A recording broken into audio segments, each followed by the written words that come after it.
నీకు ఈశ్వరుడు ఎప్పుడు ఏమిచ్చాడో దానికి తృప్తి పడు. ఆ తృప్తికి కారణం ఉండక్కర్లేదు.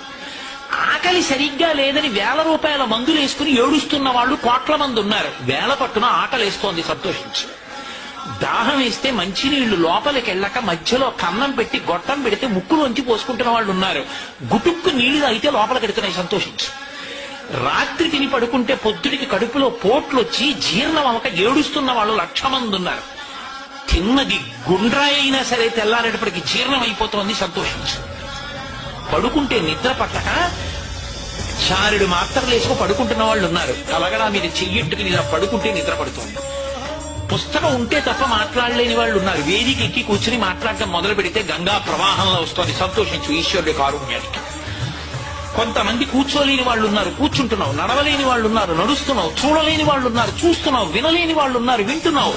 ఈశ్వరుడు నీకు ఇచ్చిన దానికి ప్రతి క్షణం తృప్తితో ఓలలాడిపోవాలి. ఎన్ని మాటలు కృతజ్ఞత చెప్తావు. అది మానేసి ఎప్పుడు ఏదో పోయిన దాన్ని తలుచుకుని ఏడవడం కాదు, వచ్చేదాన్ని ఊహించుకుని అలా జరిగితే బాగుండని కలువమలు ఎగరేయడం కాదు. ఇప్పుడు ఇక్కడ నీకు ఈశ్వరుడు వర్తమానంలో ఏమిచ్చాడో దానితో తృప్తిగా ఉండడం అలవాటైతే వాణ్ణి మించిన భాగ్యవంతుడు లేడు. అదే ధర్మం.